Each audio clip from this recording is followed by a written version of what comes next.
Jimmy. Jimmy. Jim James, son! Welcome back to the Jim's channel. Today we have an interesting one for you. This is a late 2009 Pontiac G6 sedan, and no, I don't need to make the joke because it basically makes itself.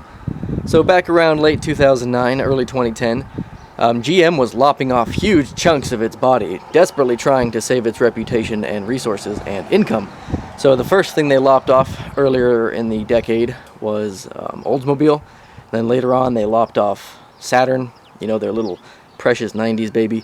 And then they lopped off the big boy, Pontiac himself. And this is a result of the end of that era. This is one of the last Pontiacs to roll off the line. This one came to me in somewhat of an odd fashion.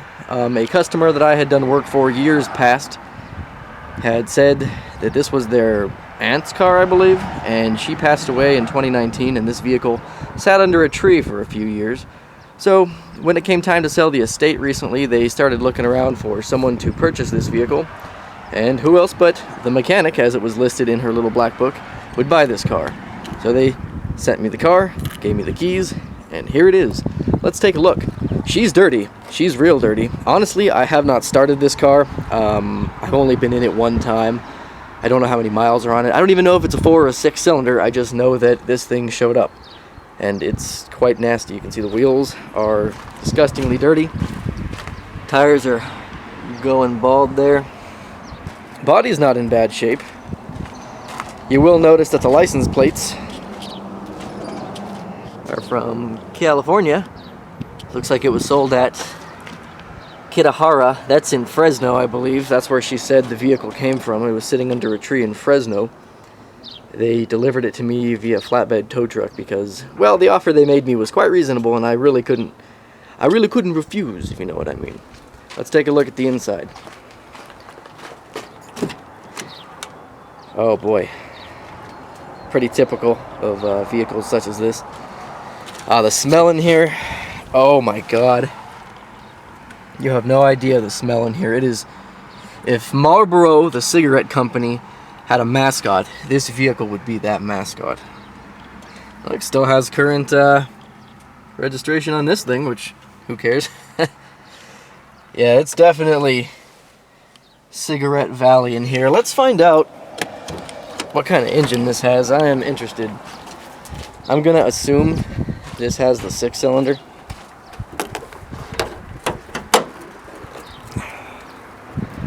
Ecotech, well, that's not very helpful. I'm going to assume this is a 4-cylinder. Actually, wow, it's relatively clean under here. That's somewhat surprising. Sun-faded Pontiac badge. Passenger side is just as good as the driver's side, really. I apologize for the wind noise. We are using a new camera, and I'm hoping this camera is doing well, because honestly, I can't tell. Leave it to Nikon to leave a shit viewfinder. Let's see how many miles are on this thing, or even if it starts. This is the key for it. I'm pretty sure it starts because it makes a bunch of noise when you press the key fob. See if I can get you in there. 74,000 original miles. Look at that. No, that's not 174,000. That is 74,000.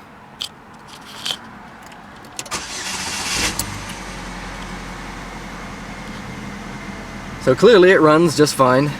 There's almost no gas left in it. How typical. It does have one light on and has an airbag light. That was made aware to me before they dropped it off. The fuck do you want?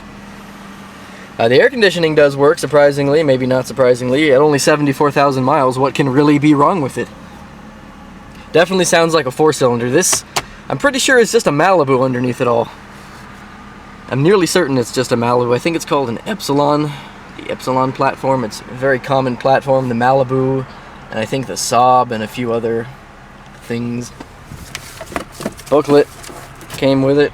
So it is indeed a 2009 Pontiac. I wonder if it's a late 2009 like they were telling me. Oh, let's see. No, it's late 08 actually. So it's an early 09. Got automatic windows. That's pretty cool. Sounds fine. It's not making any unusual noises. I really do gotta replace those front tires though. Them's nasty. So now that you've seen around the car, the very next thing we do is probably clean it, because it really doesn't seem to need anything maintenance-wise. You can clearly hear it's running fantastic. I'm sure there's a couple little things it's going to need. We'll check out the airbag light, but I do not think we will address it because it's not necessary to pass in the state of Texas. And we will check the computer just in case there are any hidden codes. And we will change the oil because I don't think it's had an oil change in quite a few years. But it seems to be quite a reliable car, and the reason I say that is because they drove this quite a distance after it was left sitting for a couple of years. They started it right up apparently, and drove it around town for a few weeks before they decided to get rid of it. So here it is. Let's dive a little deeper. The interior of this car really is disgusting, and it smells like cigarettes. You can see that there is cigarette ash on basically every crevice that this car has. Fun fact, you want to guess what killed the previous owner? I'll give you a hint, it wasn't a rhinoceros charge. It was cigarettes, of course. The previous owner also left a unopened can of Pringles in this vehicle. Ooh, unfortunately it is the disgusting cheddar variety, so thanks a lot. They also left in the back seat this unopened bottle of Armor All, which clearly it is unopened and unused because look at the condition of this vehicle. Disgusting. Surprisingly, this thing isn't full of shit like most vehicles I get. It's just full of grime. You know, Elon Musk's wife. Look, there's some of it down there. There's the rear cup holder, which I was wondering where that was. Just every surface of this vehicle has grime on it in some way, but the fun doesn't stop inside the vehicle. No, ready?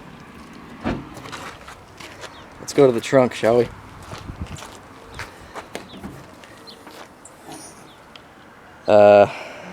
Yeah. I guess chickens lived in here, or some creature of burden. Man, this is just disgusting. Well, can't say I didn't expect that.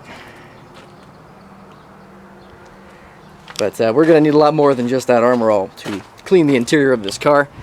We're going to go get the ozonifier. We're going to go get a steam vac. We're going to go get a lot of things because this car needs a lot of help. So join me. It's time to give the instrument cluster a bit of a clean. I always hate it when people drive around with dirty instrument clusters. It's like, that's the main part of the car. That's what tells you what's wrong with it. Why do you want to be driving around not being able to read your gauges?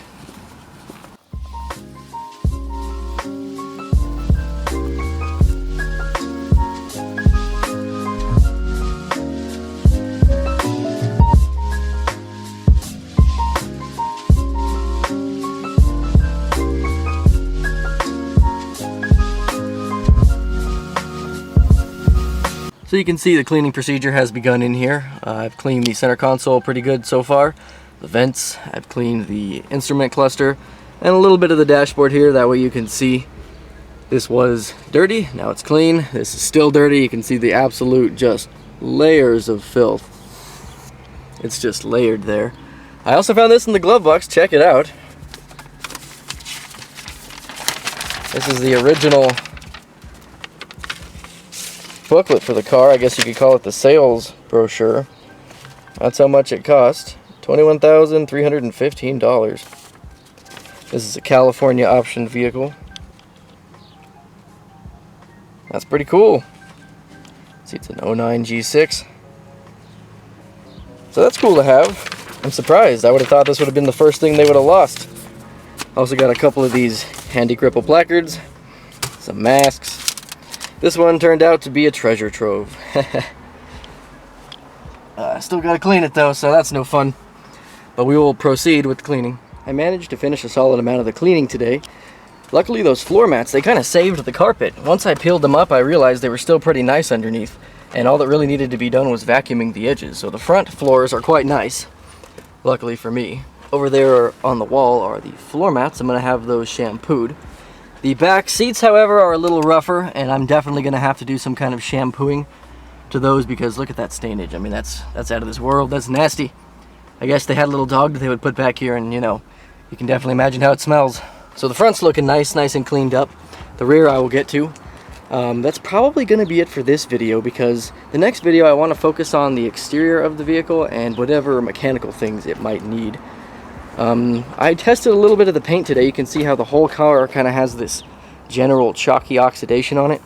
So I decided to polish it up a little bit just in this one spot with some buffing compound, and it came back really, really nice. So in the next video I want to focusing on polishing the exterior, such as cleaning the headlights, polishing them clean, waxing and finishing the entire car, as well as cleaning up the rims and the tires.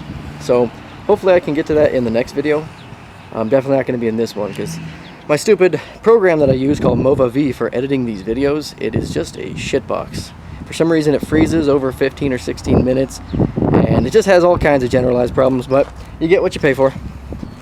So thank you guys for watching, and I will see you in part 2 of this video.